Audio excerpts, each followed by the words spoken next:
The fluorescent lights in the kitchen cast that harsh white glow I'd grown to hate, the same unforgiving brightness that had witnessed 23 years of family breakfasts, birthday celebrations, and quiet dinners that had slowly transformed from conversations into silent obligations. I stood at the counter, my hands trembling slightly as I arranged the sandwich I'd made for David, turkey and Swiss on wheat bread, cut diagonally the way he'd loved since he was 7 years old. But David wasn't 7 anymore. He was 31, successful, married, and increasingly impatient with the mother who'd raised him alone after his father's sudden death when he was just 8. The mother who'd worked double shifts to keep him in good schools, who'd attended every soccer game and parent conference, who'd sacrificed her own dreams so he could chase his. "Mom, seriously? What's wrong with your hands?" His voice carried that particular tone I'd come to recognize, not concern, but irritation thinly veiled as worry. He sat at the breakfast table scrolling through his phone, his expensive suit perfectly pressed,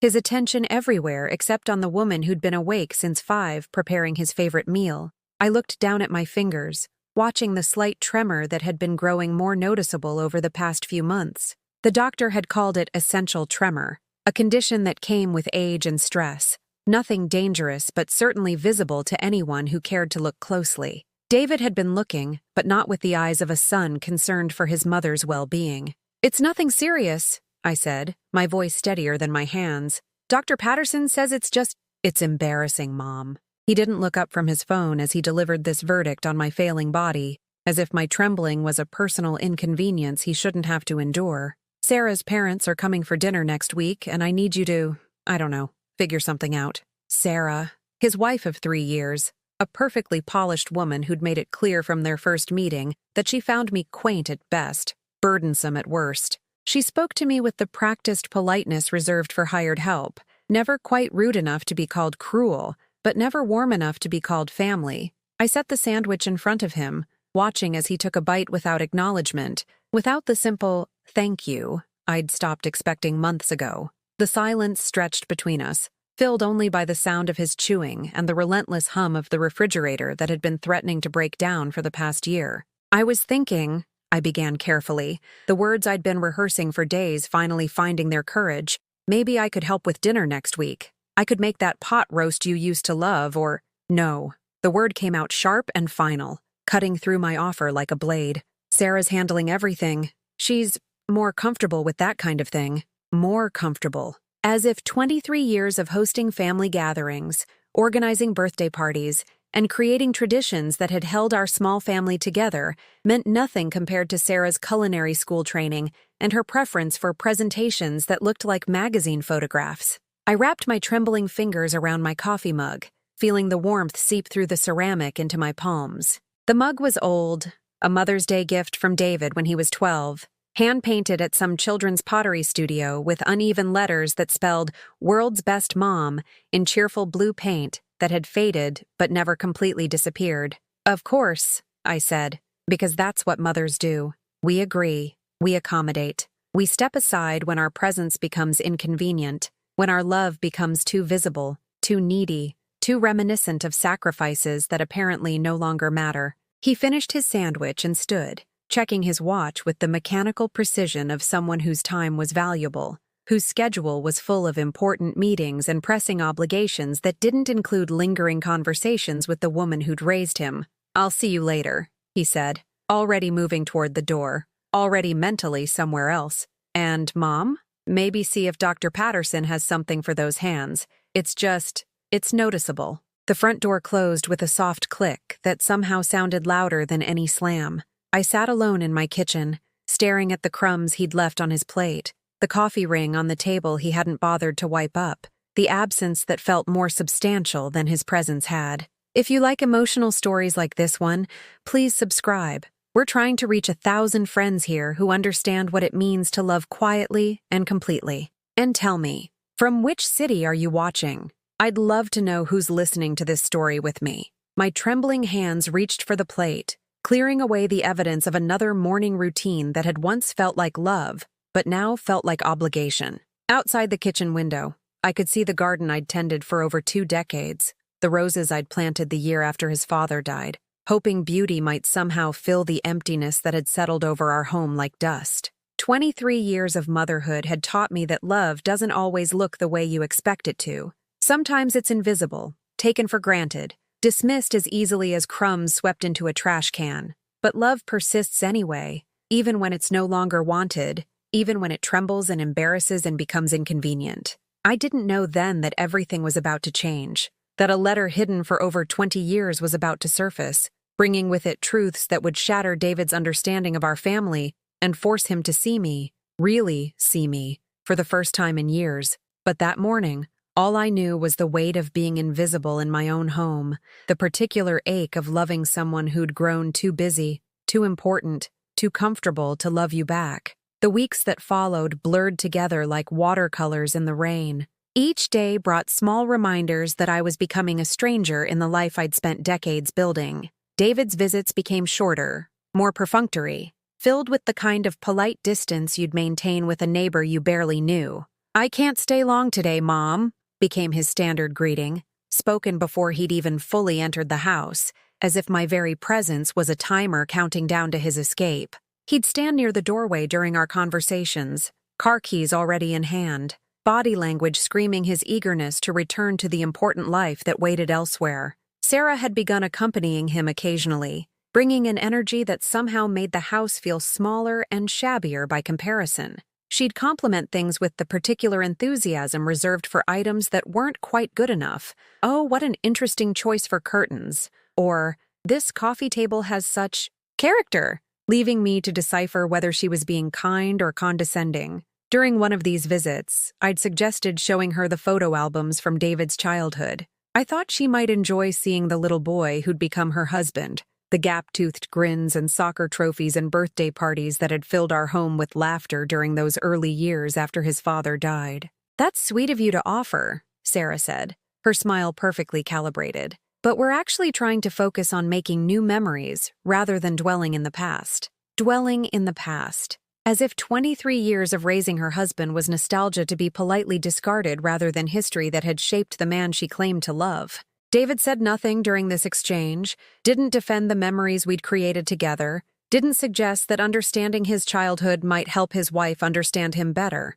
He simply nodded along, as if agreeing that his past, our past, was indeed something to be moved beyond rather than treasured. The dinner invitation I'd hoped for never came. Instead, I learned about their gathering through David's casual mention of how well it had gone, how Sarah's parents had been impressed with the house, how perfectly everything had been coordinated without any complications or embarrassing moments. "Sarah really has a gift for entertaining," he said, apparently forgetting the dozens of dinner parties I'd hosted in that very same house, the holiday celebrations I'd orchestrated single-handedly, the way I'd somehow managed to create magic on a budget while he was growing up.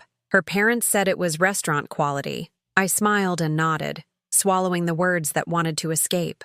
I could have mentioned the countless times I'd stretched ground beef into gourmet-tasting meals, or how I'd learned to make birthday cakes from scratch, because store-bought ones weren't in our budget. I could have reminded him of the Thanksgiving I'd somehow fed 8 people with a turkey I'd gotten on clearance and side dishes made from ingredients I'd collected over weeks of careful shopping. But mothers learn when to stay silent, when their memories become inconvenient truths that disturb the new narratives their children are writing about their lives. The phone calls became shorter too, where once David might have called to share news about work or ask advice about some household problem, our conversations now focused on logistics. When he'd visit next, whether I needed anything from the store, brief updates delivered with the efficiency of someone checking items off a list. "How are you feeling, Mom?" he'd ask. But the question carried no real curiosity. It was a social courtesy, like asking about the weather, requiring only a superficial response that wouldn't delay him from whatever more important conversation was waiting.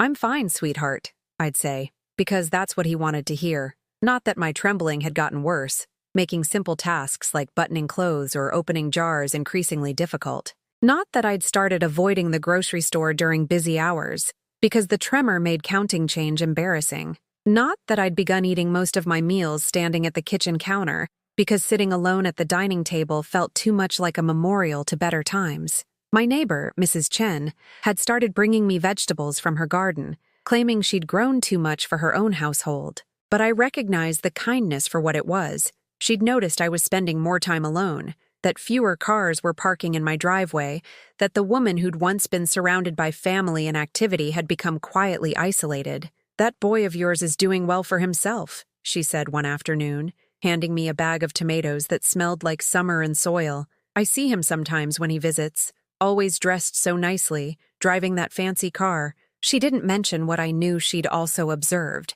that his visits lasted barely an hour, that he never stayed for dinner anymore, that the grandson she'd once watched grow up in our shared backyard had become a stranger who waved politely but never stopped to chat. The hardest part wasn't David's indifference, though that cut deeply enough. It was watching him erase me from his narrative, rewriting his childhood as if it had happened to someone else, as if the mother who'd raised him was a supporting character who could be written out of the sequel without affecting the plot. During one visit, he'd brought his phone to show me pictures from a weekend trip he and Sarah had taken. They looked happy, successful, perfectly matched in their expensive outdoor gear and carefully curated adventure poses. "Sarah's really opened my eyes to so much," he said, scrolling through images of hiking trails and five-star restaurants. "I never realized how much I was missing, how small my world had been. Small. Our world had been small. The world where I'd worked multiple jobs to pay for his college, where we'd celebrated every achievement and mourned every disappointment together, where love had been measured not in expensive experiences, but in daily presence and unwavering support." I looked at those photos and saw a life I'd never been able to give him, exotic destinations and gourmet meals and the kind of effortless luxury that comes from never having worried about making rent or stretching groceries through the end of the month. I should have felt happy that he'd found prosperity and adventure. Instead, I felt like a museum exhibit he'd outgrown, something quaint and outdated that belonged to a simpler time before he'd discovered what life could really offer. That night, after he'd left to return to his real life, I sat in my living room surrounded by the furniture we'd accumulated over the years, the couch where we'd watched movies together, the bookshelf filled with his childhood favorites, the piano I'd sacrificed to buy him for Christmas when he was 11 because he'd shown interest in music lessons. Everything in that room told the story of a life lived for someone else, choices made in service of a love that had apparently expired without notice. I wondered when I'd stopped being his mother and become simply the woman who'd raised him, a service provider whose contract had ended when he no longer needed what I had to offer. I decided to try harder. That's what mothers do when love starts slipping through their fingers like water. We grip tighter, pour ourselves more completely into the spaces where we're no longer wanted, hoping that persistence might somehow resurrect what time and indifference have killed.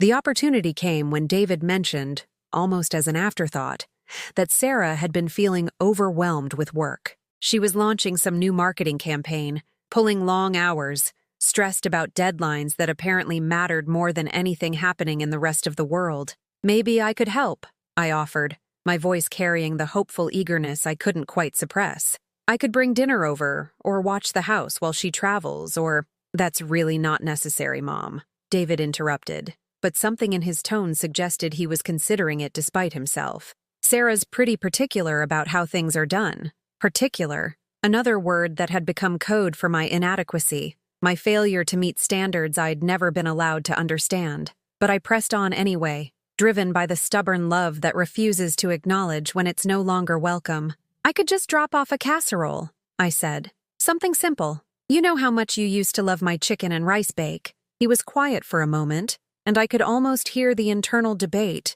weighing Sarah's preferences against the path of least resistance, measuring his wife's potential displeasure against his mother's obvious need to feel useful. "Okay," he said finally, "but maybe call first. Make sure it's a good time." 3 days later, I stood in their kitchen feeling like an intruder in a museum.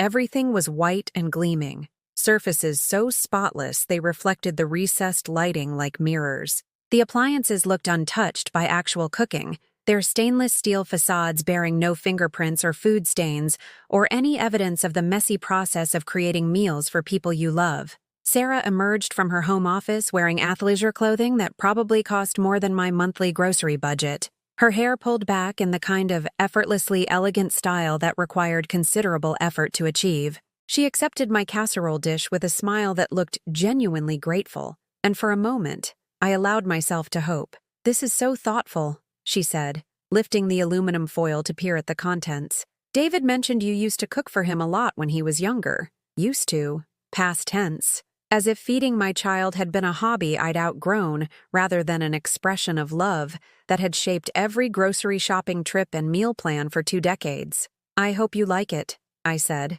"It was always David's favorite. I use a special blend of herbs that my mother taught me, and I'm actually trying to eat more plant-based these days," Sarah interrupted gently, as if sharing this information was a kindness rather than a rejection. "But I'm sure David will enjoy it. He's been talking about wanting to eat more of his childhood favorites." Childhood favorites. She made it sound like nostalgia food, comfort eating for someone regressing rather than a mother trying to nourish the people she loved with recipes that carried decades of care and attention. David appeared from somewhere deeper in the house, and I watched his face as he saw the casserole dish sitting on their pristine counter. Something flickered across his expression, embarrassment maybe, or the particular discomfort that comes from having 2 worlds collide when you've been keeping them carefully separate. "Thanks, Mom," he said, but he didn't look at me when he said it. Instead, his eyes went to Sarah, checking her reaction, measuring her approval or displeasure. "You didn't have to go to all this trouble."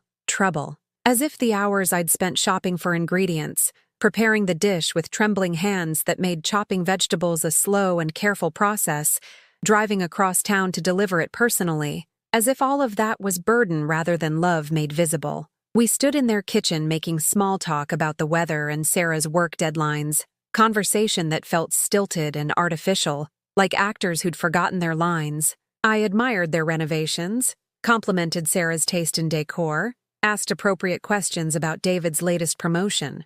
I played the role of polite visitor rather than family member, careful not to overstay my welcome in a space that clearly wasn't designed for my comfort. When I left, I felt smaller somehow, diminished by the interaction that was supposed to have brought us closer together. I'd offered love in the form of food, the same way I'd been doing for 31 years, and it had been received like charity, acknowledged politely, but ultimately unwanted. 2 weeks later, David called to thank me. The conversation was brief, efficient, delivered with the tone of someone checking an item off their list of social obligations. "Sarah said to tell you the casserole was really good," he said, though something in his voice suggested this might not have been Sarah's exact words. "She appreciates you thinking of her." I wanted to ask if they'd eaten it together, if he'd told her stories about the times we'd shared that dish, if the taste had triggered any memories of the kitchen where he'd grown up watching me cook. But I didn't ask, because I was learning that curiosity about my son's life was becoming another form of intrusion he tolerated rather than welcomed. The next month brought David's birthday, and I spent weeks planning what I hoped would be a meaningful celebration, not a party. I understood by then that my role in such events was limited, but perhaps a quiet dinner, just the 3 of us, featuring all his favorites from childhood. When I called to suggest it, Sarah answered the phone with the breathless efficiency of someone juggling multiple urgent tasks. "Oh, hi," she said when I identified myself, and I could hear the slight deflation in her voice, the subtle shift that suggested my call was an interruption rather than a pleasure. "David's not here right now. He's at the gym." I explained my idea for his birthday dinner, outlining the menu I'd been mentally preparing, the cake I wanted to bake from scratch using the recipe I'd perfected over years of practice. Sarah listened with what sounded like patience, making appropriate murmuring sounds at the right moments. "That's really sweet of you," she said when I finished, "but we've already made plans. David's colleague is having a dinner party that night, and we promised we'd attend. It's important for his career, you know? Important for his career. More important, apparently, than celebrating with the woman who'd raised him, who'd sacrificed her own birthdays and celebrations to make sure his were always special, who'd worked extra shifts to afford the gifts that made him feel loved and valued." "Of course," I said, "because that's what you say when your importance has been measured against networking opportunities and found wanting. Maybe we could celebrate another day?" "Absolutely," Sarah agreed with what sounded like genuine warmth. "We'll definitely find another time. David's schedule is crazy right now, but things should calm down soon." Soon. Another word that had lost meaning. A promise without specificity that could be deferred indefinitely without technically being broken. Soon meant not now, meant not important enough to prioritize, meant something to be fitted into the gaps between more significant commitments. That night, I sat at my kitchen table with the birthday cake I'd baked anyway, a chocolate layer cake with vanilla buttercream frosting, decorated with the same care I'd brought to every birthday celebration for the past 31 years. I cut myself a small slice and tried to remember the last time David had seemed truly excited about something I'd made for him. The last time my efforts had been met with genuine appreciation rather than polite acknowledgement. The cake was perfect, moist and rich, and exactly the way he'd loved it as a child. But eating it alone in my empty kitchen, I could taste the loneliness more than the chocolate, could feel the weight of love that had nowhere to go, no one to nourish, no purpose beyond the habits that refused to die even when they were no longer needed. Something shifted inside me after that birthday cake eaten in solitude. It wasn't dramatic, no sudden epiphany or moment of devastating clarity. It was quieter than that, like the way autumn arrives, so gradually you don't notice until one day you realize the leaves have changed color while you weren't paying attention. I stopped calling as often, not out of anger, but out of something that felt more like exhaustion. Each conversation had become a careful dance around topics that might seem too intrusive, questions that might suggest I expected more involvement in his life than was welcome. It was easier to wait for him to reach out, to let him control the rhythm of our relationship, rather than constantly misreading the signals and overstepping boundaries I couldn't see. The phone calls, when they came, grew shorter. David would check in with the efficiency of someone fulfilling an obligation, asking if I needed anything, mentioning his latest work project, updating me on Sarah's activities with the distant politeness you'd use when describing strangers' lives to someone who'd expressed mild interest. I learned to listen for what he didn't say. He never mentioned missing me, never suggested we spend more time together, never asked about my daily life beyond the perfunctory, "How are you feeling?" that required only superficial answers. I became skilled at reading between the lines, at understanding that my role had been reduced to that of a pleasant acquaintance who occasionally warranted a brief update call. The house grew quieter without the anticipation of his visits to shape my days. I'd always cleaned more thoroughly when I knew he was coming, cooked special meals in hope he might stay for dinner, planned conversation topics that might interest him. Without that structure, time became formless, days distinguished only by which television programs were on, and whether Mrs. Chen appeared in her garden, where I might wave to someone who still seemed glad to see me. My trembling had worsened, making tasks that once required no conscious thought into small challenges that reminded me daily of my body's betrayal. Opening jars became impossible without assistance I was too proud to ask for. Writing checks required multiple attempts before my handwriting was legible enough to satisfy bank requirements. Even simple things like buttoning shirts or fastening jewelry demanded patience and persistence that sometimes felt beyond my capacity. Dr.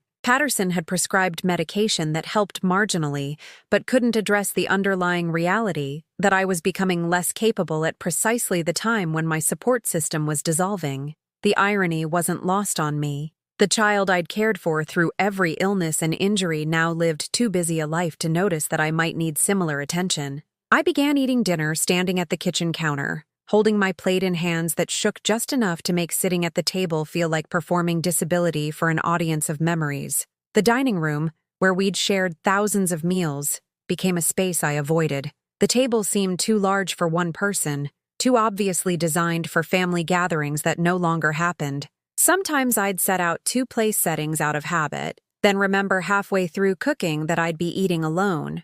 I'd leave the extra plate sitting there anyway, unable to quite accept that meals had become solitary events rather than opportunities for connection. Eventually, I'd clear it away, wash the unused dishes, and try not to think about how many dinners I'd eat alone before someone noticed my absence. The photo albums I'd once shared eagerly with anyone who'd listen now remained closed on their shelf. What was the point of preserving memories that no one else wanted to revisit? The pictures told stories of a life that felt increasingly distant from present reality. Birthday parties where I was central rather than peripheral. Holidays when my presence was essential rather than optional. Ordinary moments when being a mother felt like the most important job in the world. I found myself avoiding the grocery store during busy times, not wanting to navigate crowded aisles with hands that betrayed my nervousness, and made simple tasks like counting change or pushing a cart into awkward performances of incompetence. Shopping became a strategic operation.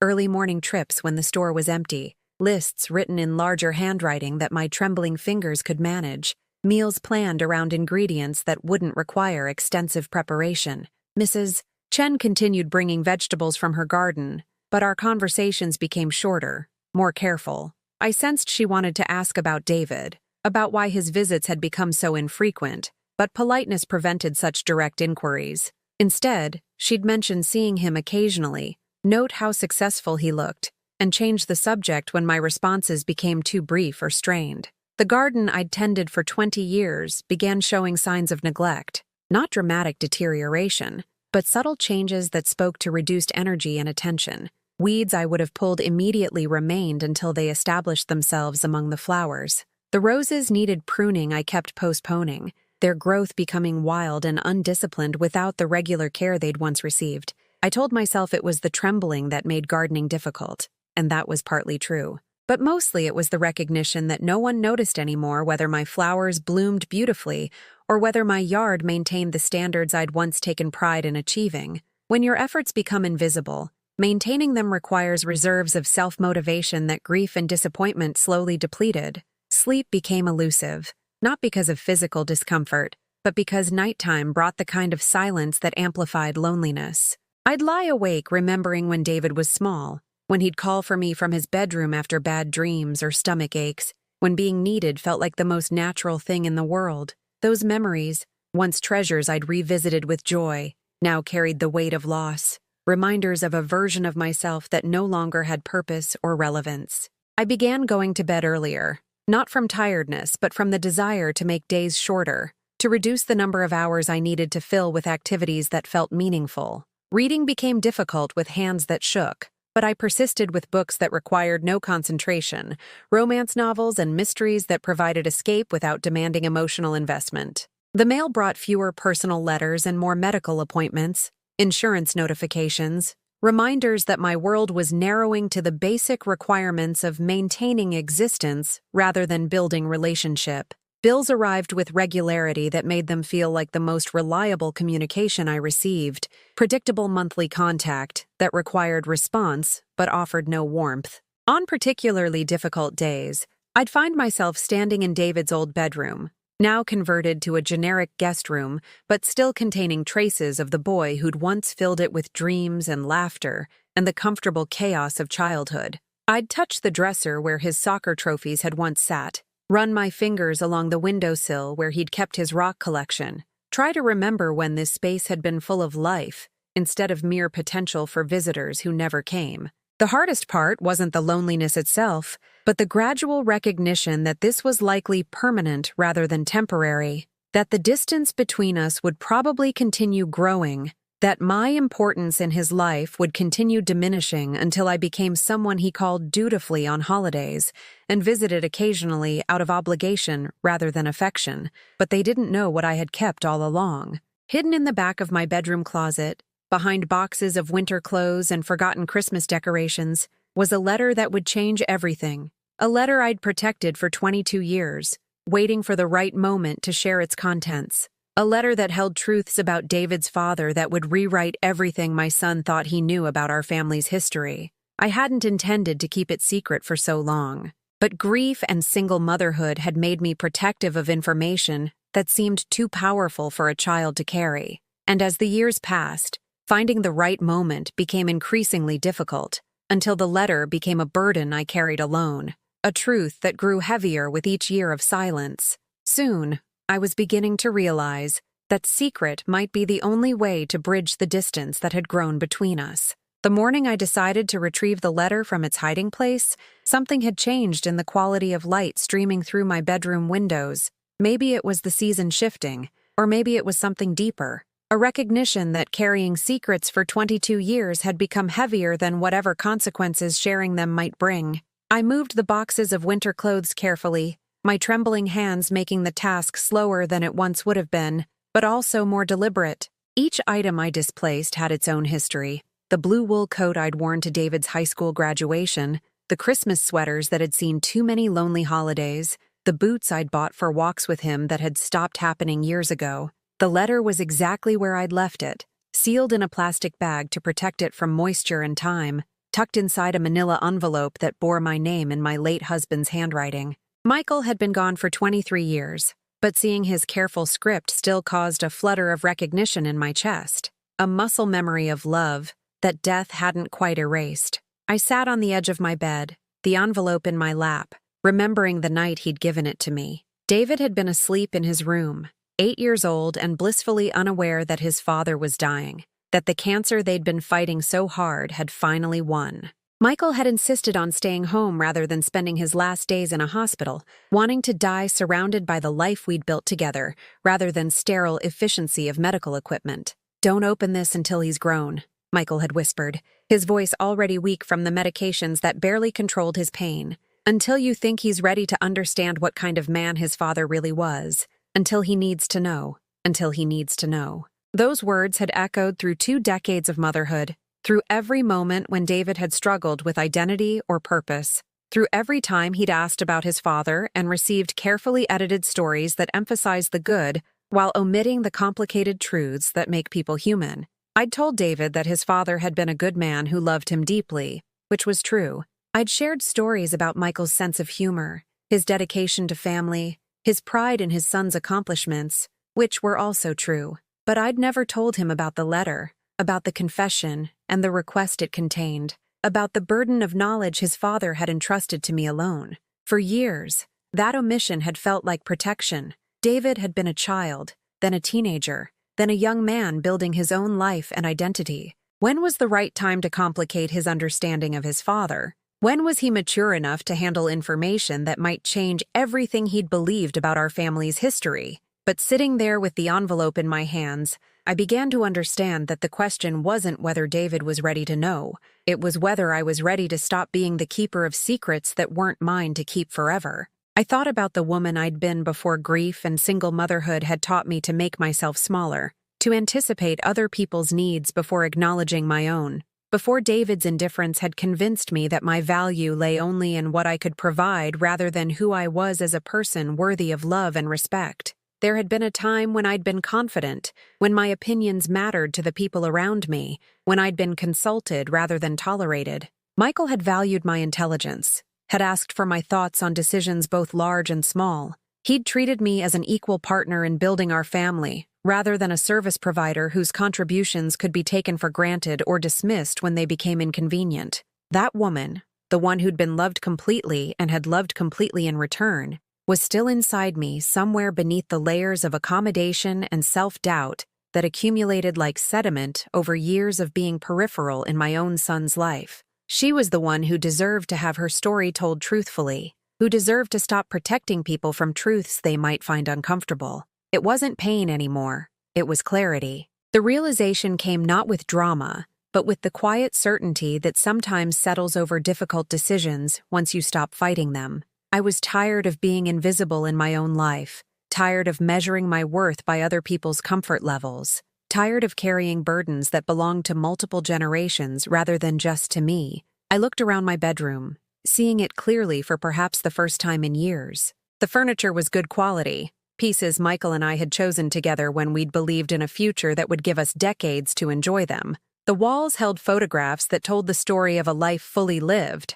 Our wedding day, David's first steps, family vacations when being together had felt like the most natural thing in the world. These weren't the artifacts of a woman who'd failed at anything. They were evidence of someone who'd loved completely, who'd made sacrifices not because she was weak, but because she was strong enough to put other people's needs before her own comfort. Someone who'd raised a successful man largely on her own, who'd created stability and love from whatever resources were available. I walked to my dresser and looked at myself in the mirror, really looked rather than just glancing to check whether I appeared presentable enough to face the world. The woman staring back at me had lines around her eyes that spoke of years of smiling even when she didn't feel like it. Her hair was gray but still thick, her posture still straight despite the trembling that affected her hands, but not her spirit. This was a woman who'd survived loss and hardship, and the particular loneliness of being taken for granted by someone she'd raised to be independent and successful.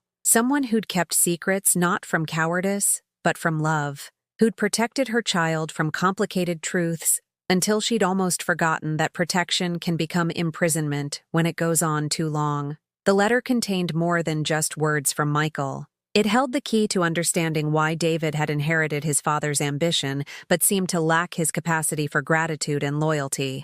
It explained family dynamics that had shaped our son in ways I'd been too close to recognize, patterns that had been repeating themselves in his treatment of me without either of us understanding their origins. Michael's confession would change how David saw his father, but more importantly, it would change how he saw me. It would reveal that the quiet strength he'd taken for granted had been tested in ways he'd never imagined, that the mother he'd begun to view as unnecessarily emotional and demanding had actually been protecting him from knowledge that would have devastated the hero worship that had been so important to his childhood sense of security. I'd spent 22 years being the keeper of family peace, the one who absorbed difficult emotions and processed painful truths so that others wouldn't have to. I'd been the buffer between David and any information that might complicate his understanding of himself or his history. But being a buffer had cost me my own identity, had reduced me to a role rather than allowing me to remain a complete person with my own needs and valid perspectives.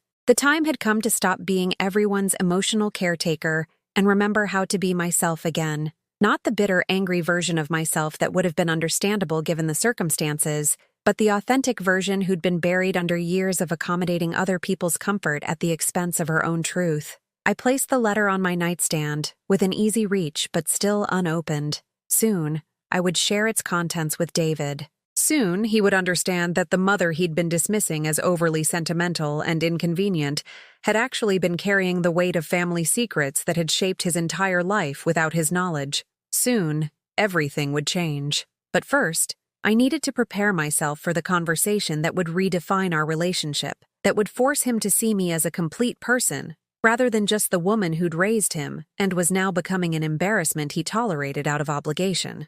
3 days after I'd retrieved the letter, David called with news that immediately set my nerves on edge. Sarah was pregnant. They'd been keeping it secret for weeks, waiting until they were safely past the first trimester before sharing the announcement with family. "We wanted to tell you in person," he said, and for a moment, his voice carried some of the warmth I remembered from years past. "We're coming over Sunday afternoon. Sarah's been feeling better lately and we thought it was time.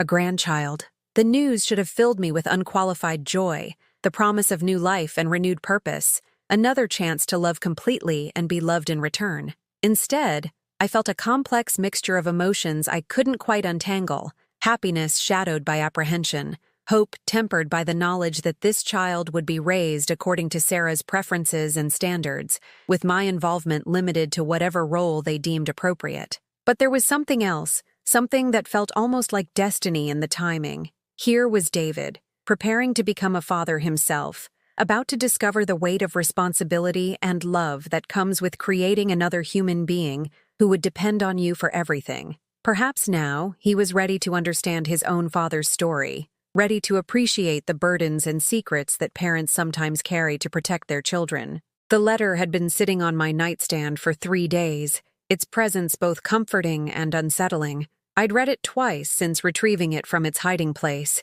each reading revealing new layers of meaning that 22 years of secret-keeping had allowed me to process gradually. Michael's words were as clear as the day he'd written them, his handwriting steady despite the pain medications that had made everything else in those final weeks uncertain and difficult. Sunday morning, I cleaned my house with more care than I'd shown in months. Not the frantic preparation that used to accompany David's visits, but something quieter and more deliberate. I was preparing for more than just their announcement. I was preparing for a conversation that would change our family's understanding of itself forever. I baked cookies, not because I expected them to stay long enough to eat them, but because having my hands busy helped calm the nervous energy that had been building since his phone call. The simple rhythm of measuring flour and sugar, the familiar comfort of creating something sweet and nourishing, grounded me in the present while I prepared for a confrontation with the past. The letter lay on my coffee table,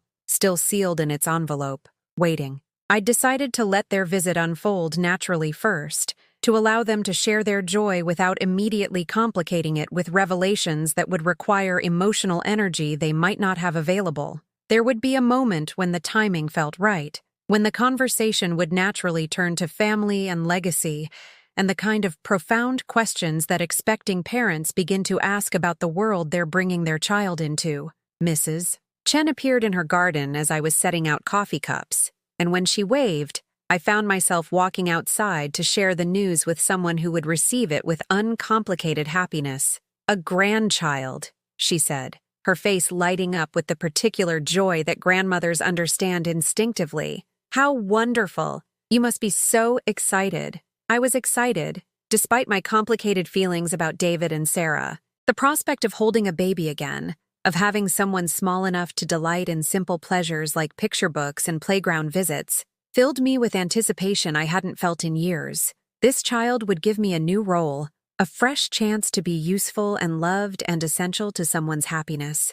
"Yes," I told Mrs. Chen, and meant it. "I am excited. It's been too long since there was a baby in the family. You'll be a wonderful grandmother," she said with the certainty of someone who'd observed me through years of devoted motherhood. "That baby is lucky to have you. Lucky to have me." The phrase stayed with me as I returned to my preparations, a reminder that I brought value to relationships that had nothing to do with my trembling hands or my supposedly outdated ways of showing love. I had wisdom and experience and patience that came from decades of putting children's needs first, skills that would matter regardless of Sarah's preferences for how things should be done. They arrived precisely on time, which didn't surprise me. Sarah's influence had made David more punctual, more conscious of schedules and social obligations.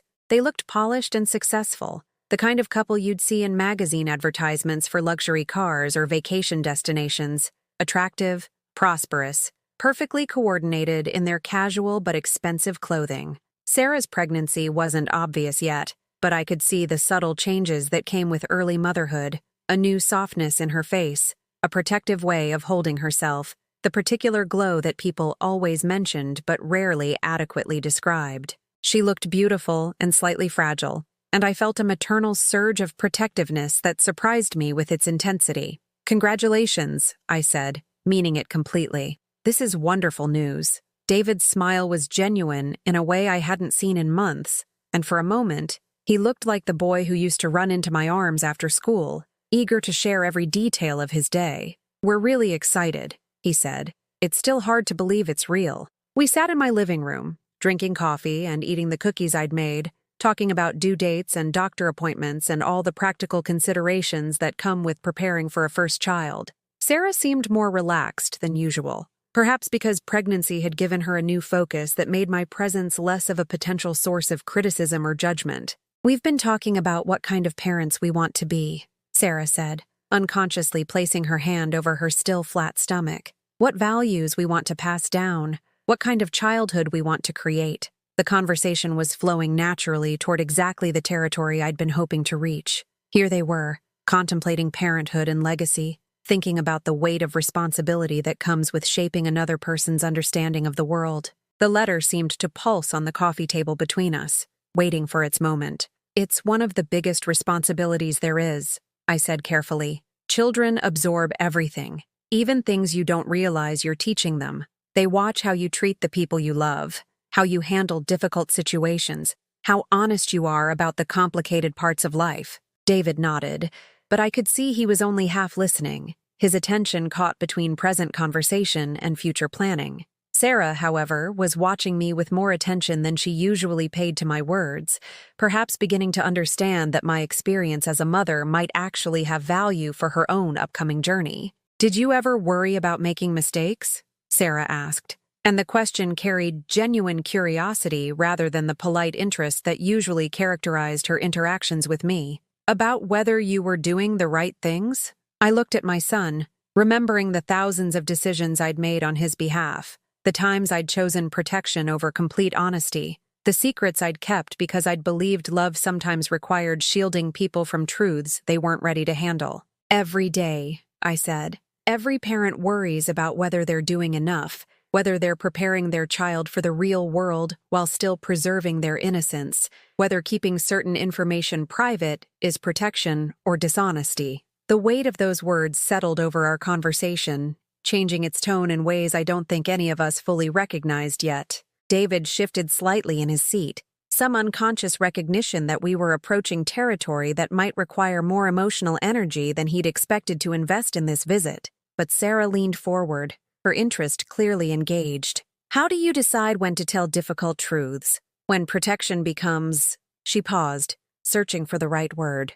"Harmful." The question hung in the air between us, loaded with implications none of us were quite ready to examine. I felt the moment approaching like a storm on the horizon, inevitable, necessary, but carrying the potential to change everything in its path. "I think," I said slowly, "you have to trust that love can survive honesty, that the people you care about deserve to understand their own history, even when that history is complicated." I reached for the letter. David's expression changed the moment my fingers touched the envelope. Something in my demeanor must have signaled that this wasn't just another family photograph or sentimental memento to share with the expectant parents. This was something that had been waiting, something that carried weight beyond casual conversation. "What's that, Mom?" he asked, but his tone had already shifted from the relaxed warmth of someone sharing good news to the cautious politeness he used when he sensed emotional complexity approaching. "A letter from your father," I said simply,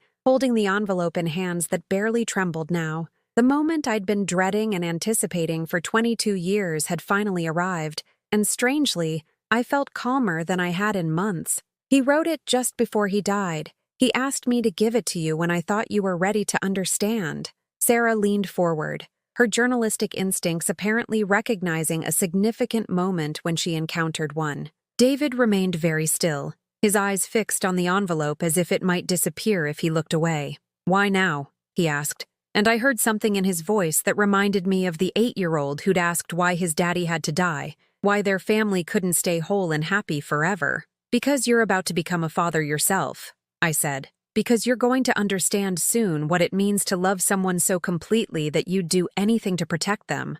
Even things that are difficult, even things that require you to carry burdens alone." I held out the envelope, and after a moment's hesitation, David took it. His hands were steadier than mine had been, but I could see the uncertainty in his face, the recognition that whatever this letter contained would change something fundamental about what he understood to be true. "Should I?" He glanced at Sarah, then back at me. "Should I read it now?" "I think you should," I said. "I think we both need you to understand what your father wanted you to know." David opened the envelope with the careful precision he brought to important documents, unfolding pages that had remained sealed for over 2 decades. His father's handwriting filled 3 pages of stationery that had yellowed slightly around the edges, but remained perfectly legible. I watched his face as he read, seeing confusion give way to surprise, then to something deeper and more complicated. Sarah watched too, her hand instinctively moving to her stomach as if protecting the child within from whatever revelations were unfolding before us.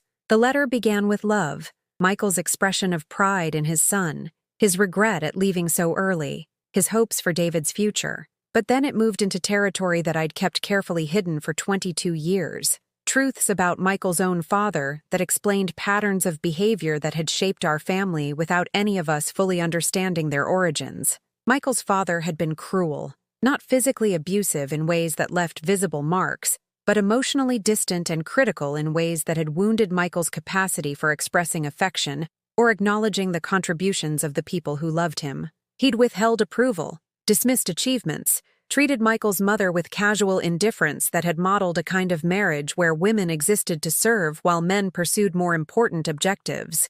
"I see myself repeating his patterns with you and your mother," Michael had written in careful script that revealed how much thought he'd given to these words. "I see how I take her love for granted, how I assume her sacrifices are simply what wives and mothers do, rather than extraordinary gifts that deserve gratitude and recognition. I see how I fail to show you that treating women with respect and appreciation is one of the most important things a man can learn." David's face had gone pale as he read these passages, recognizing perhaps that his father's confession contained uncomfortable parallels to his own behavior. The letter continued with Michael's regret about his emotional limitations, his awareness that he'd failed to model the kind of marriage he'd wanted David to aspire to. "Your mother has been the strength of our family," the letter continued. "She has absorbed my shortcomings and compensated for my failures with grace and dignity that I never properly acknowledged. She has loved you with the kind of complete devotion that shapes a person's entire understanding of what love can be. Don't make my mistakes, son. Don't take her for granted the way I did. Don't let success and ambition convince you that the people who love you unconditionally are somehow less important than the people you're trying to impress. The silence in my living room was profound when David finished reading. He sat very still, the letter in his lap, his eyes fixed on some point beyond my coffee table as he processed information that recontextualized everything he'd believed about his parents' marriage and his own upbringing. Sarah had tears in her eyes.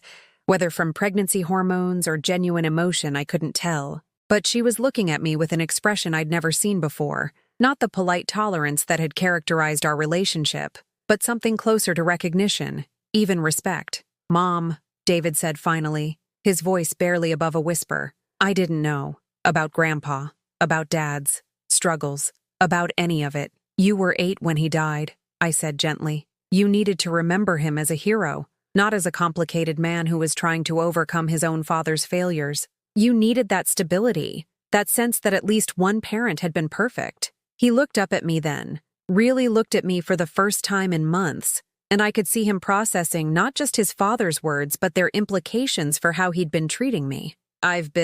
He started, then stopped, struggling to find words for recognition that was clearly painful.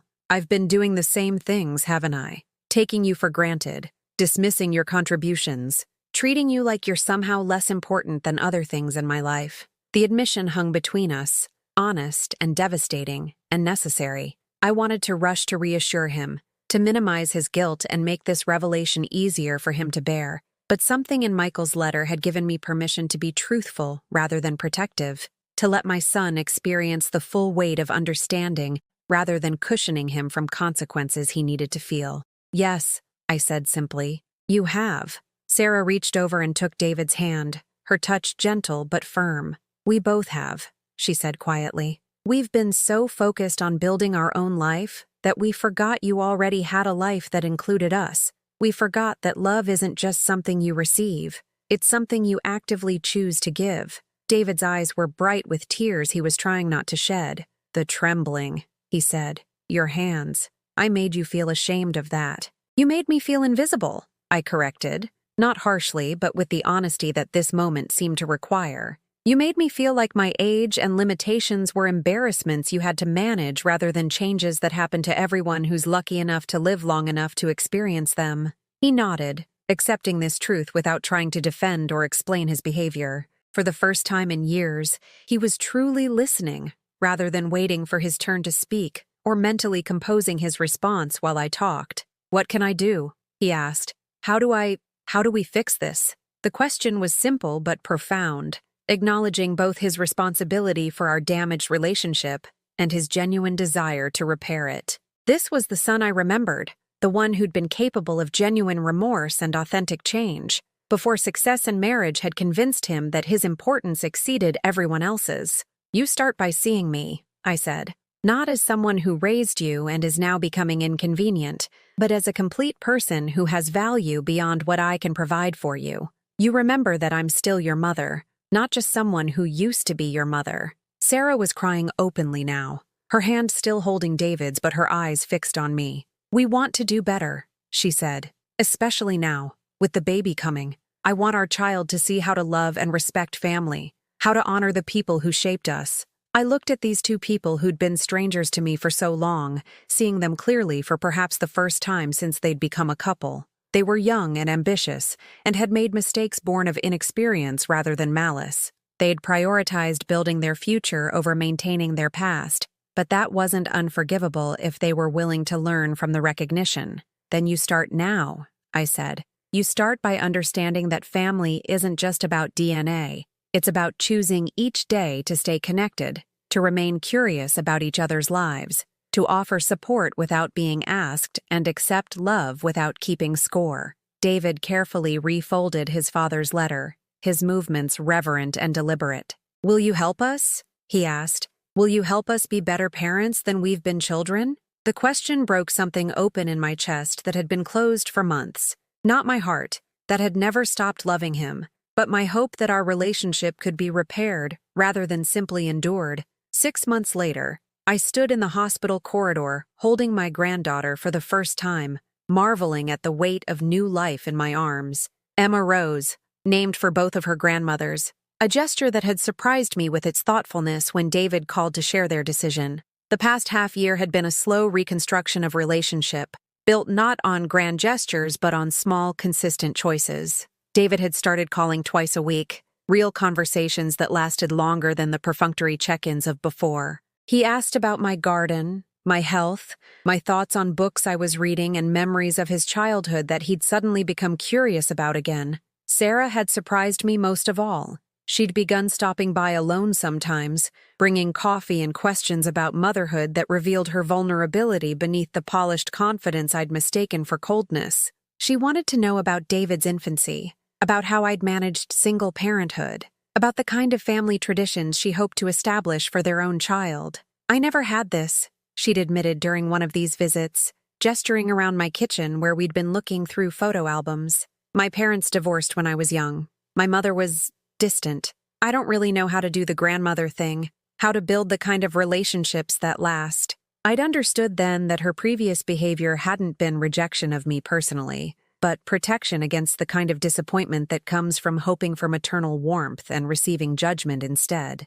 She'd been guarding herself against family dynamics she'd learned not to trust, and I'd misinterpreted her caution as superiority. The trembling in my hands had actually improved over those months, though I suspected it had less to do with medication than with the reduction of stress that came from being seen and valued again. Dr. Patterson had noted the improvement during my regular checkups, attributing it to better emotional health and the kind of purpose that gives life meaning beyond mere survival. David had insisted on helping me with household repairs I'd been postponing, projects that my limitations made difficult, but that I'd been too proud to ask for assistance with. He'd spent weekends fixing the back steps that had become unsteady, updating the bathroom fixtures that had been failing for months, replacing the garbage disposal that had been making threatening noises since winter. But more than the practical help, he'd brought presents. He lingered after completing these tasks, sitting in my kitchen while I made sandwiches, asking questions about his father that went deeper than the sanitized stories I'd shared during his childhood.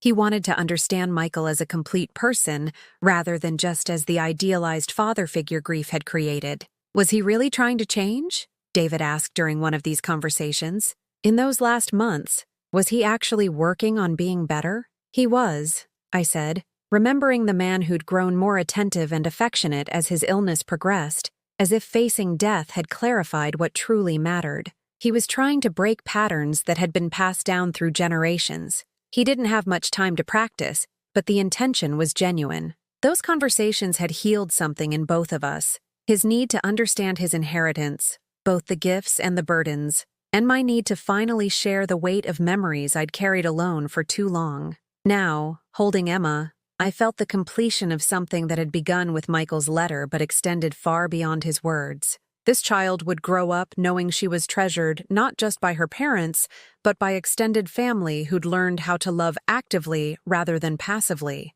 how to show appreciation rather than taking devotion for granted. "She looks like you did as a baby," I told David, who was hovering nearby with the nervous attention of new fathers everywhere. "Same serious expression, like she's already trying to figure out how everything works." He smiled, the genuine expression I remembered from his childhood, unguarded and full of wonder. "Sarah says she has your stubborn chin." "That's your father's chin," I corrected, smoothing Emma's downy hair with trembling fingers that no longer felt like sources of embarrassment. "But the stubbornness might be mine." Sarah, exhausted but radiant from the hospital bed, watched us with contentment that seemed to encompass more than just successful childbirth. "I want her to know you," she said. "Really know you. Not just as the grandmother who shows up for holidays, but as someone who's part of her daily life." The statement carried weight beyond its literal meaning, a promise that this child would grow up understanding family as something you actively participate in, rather than something you visit when convenient. Emma would learn that relationships require attention and effort, that love expressed only during major milestones isn't really love at all. David had asked me to move closer to them, not into their house, but into a small apartment in their neighborhood where I could maintain independence while being available for the kind of regular contact that makes families actually function as families. The suggestion had been presented as mutual benefit, my help with the baby, their help with my increasing needs, but I recognized it for what it really was, an acknowledgement that proximity matters, that good intentions without practical follow-through eventually become meaningless. I'd accepted the offer, not because I needed rescuing, but because I wanted to be part of Emma's ordinary days, rather than just her special occasions. I wanted to be the grandmother who knew her favorite songs, and helped with homework, and provided the kind of steady presence that gives children confidence in their world's stability. The apartment they'd helped me find was small, but bright, with a view of the park where I imagined pushing Emma's stroller when she was old enough for such adventures. It had a garden space where I could grow the vegetables and flowers that had always grounded me, close enough to their house for regular visits, but separate enough for the independence that made our renewed relationship voluntary rather than obligatory. Mrs. Chen had cried when I told her about the move, but she'd also understood. "You need to be where you're wanted," she'd said with the wisdom of someone who'd raised her own family through various changes and challenges. "That baby is lucky to have you close by." The transition had been easier than I'd expected, partly because David and Sarah had made it a collaborative effort rather than a rescue mission. They'd asked what I wanted rather than telling me what I needed, had honored my preferences about furniture and decoration rather than imposing their own aesthetic choices. Emma stirred in my arms, making the small sounds that newborns use to announce their presence without quite committing to waking up. I adjusted her position carefully, supporting her head with practiced confidence that surprised the hospital nurse who'd been observing our interaction. "You're a natural," the nurse said with approval. "This baby is going to be spoiled with so much attention." Not spoiled, I thought. Loved. There's a difference between indulgence and the kind of steady affection that teaches children their worth without making them dependent on constant validation. Emma would learn that she was valued for who she was, not just for what she could provide or achieve. As I held my granddaughter, I reflected on the journey that had brought us to this moment. The months of feeling invisible and taken for granted hadn't disappeared from memory, but they'd been recontextualized as part of a larger story that included redemption and growth, and the kind of forgiveness that makes relationship possible across generations. David had apologized, genuinely and repeatedly, but more importantly, he'd changed his behavior in ways that proved his remorse was authentic, rather than just socially appropriate. Sarah had revealed depths of character I'd never suspected, becoming someone I genuinely enjoyed spending time with, rather than someone I tolerated for my son's sake. The letter had been the catalyst, but the real transformation had come through daily choices to see each other clearly and love each other actively. We'd all learned that family isn't something you're automatically entitled to. It's something you create and maintain through consistent acts of attention and care. Emma opened her eyes then, dark blue like most newborns, but already alert and curious about her surroundings. She looked at me with the kind of direct gaze that seems to see straight through to your essence, and I felt the familiar pull of absolute love that grandmothers know from the moment they first hold their children's children. "Hello, sweetheart," I whispered. "Welcome to a family that's going to love you completely and show you every day how precious you are." David came closer, placing his hand gently on Emma's back.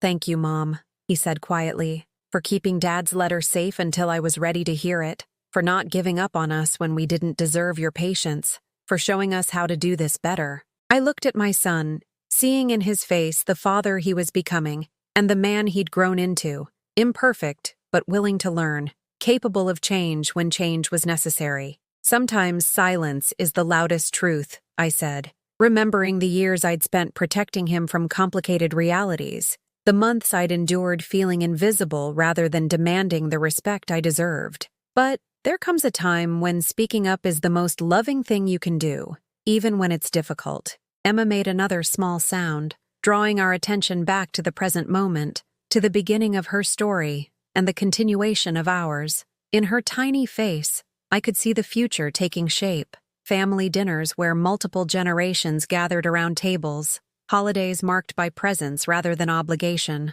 ordinary days made precious by the simple act of choosing each other again and again. The hospital room filled with the quiet contentment that comes when people understand their proper place in each other's lives, when love is expressed through action rather than just sentiment. Outside the window, the The world continued its complicated dance of joy and sorrow, success and failure, connection and isolation. But inside that room, holding my granddaughter, while her parents planned a future that included me as an essential rather than peripheral figure, I felt the deep satisfaction that comes from surviving difficult times without losing faith in the possibility of better ones. Justice had arrived quietly, dressed in baby clothes and carried in my trembling but capable hands.